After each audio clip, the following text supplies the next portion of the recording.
Мен Әзімхан Нұрхан Асқарлы, Әлия Молдағұлов атындағы жалпы орта мектебінің 5-ші А сынып оқушысымын. Менің бүгінгі ғылыми жобамның тақырыбы туған жеріме арналады. Ақсу-Марым, Жабағылы жаным. Алатау мен Қаратаудың түйіскен тұсында орналасқан туған жерім, Жабағылы ауылым. Кешегі ата-бабамның құтты мекені. Сөзімнің кіріспесінде туған ауылым туралы тарихи деректерге тоқталайын. Жабағылы ауылы 1805 жылы құрылған. Ауылымыздың Жабағылы болуы туралы халық арасында әр түрлі аңыздар сақталған. Жабағы тайдың ағыны қатты өзенде ағып бара жатқан көрінісіне орай ауылымыз Жабағылы атанған деседі. Тарих қойнауында тамыры тереңде жатқан туған өлкенің тарихын білу өзімнің азаматтық қасиетті борышым. Оны жадымда сақтау перзенттік міндетім деп білемін. Каспий теңізінен Жоңғар Алатауының жотасына дейінгі табиғат кереметтерін сөз еткенде, Алатаудың баурайында орналасқан Жабағылы ауылында неге айтпасқа? Қазақтың маңдайында біткен қайталанбас кереметтер осы өлкеде табылмай ма? Әрине табылады.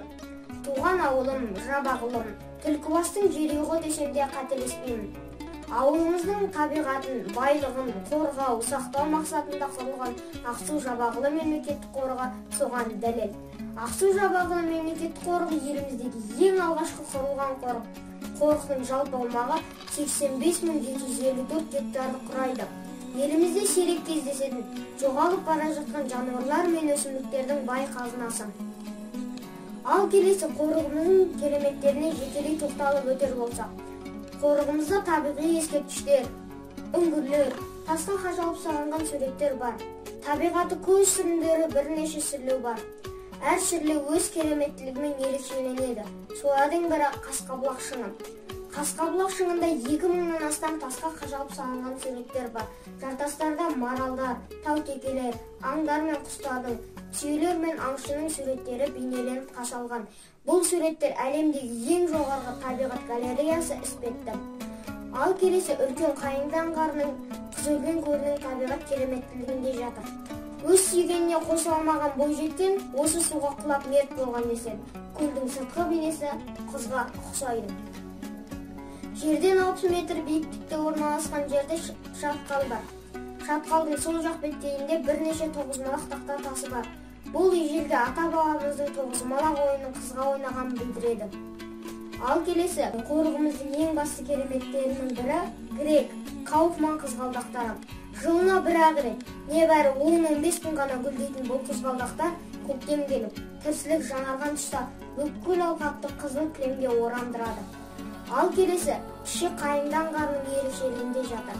Ежелгі ата-бабамыздың қонысы болып келе жатқан бұл жер өзінің тарихи кереметтілігімен ерекшеленеді. Тау бөктерінің барлығы арша ағаштарымен көмкерілген, әсемділігіне көз тоймайды. Гүлдердің көптеген түрі, құстардың үні, шатқалдар мен құздар табиғат әсемділігін көрсетіп тұрғандай. Осындай аршалы орманда бір сай бойын ақ қайыңдар бойлай өскен. Құстар ақ қайыңның дәнін осы жерде тастағаннан пайда болған деседі.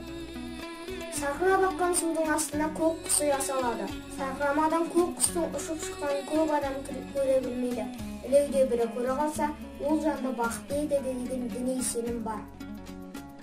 Ақсу құс шатқалы.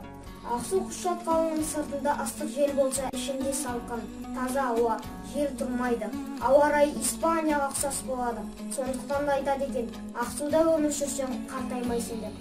Ақсу-Жабағылы өзендері. Еліміздегі ең басты өзендер Ақсу және Жабағылы өзендері. Ең ұзын өзен Ақсу өзені. Ақсу өзені мамыр айларында көгілдір түс болса, ал жаз айларында түсі сүтке ұқсас болады. Сондықтан да атын Ақсу деп қойған деседі. Туған ауылым, Жабағылым, Тәңірімнің бізге берген сыйы деп қабылдап, келешек ұрпаққа аманат ету біздің бүгінгі ұрпақтың борышы деп білемін. Назар салып тыңдағандарыңызға рахмет.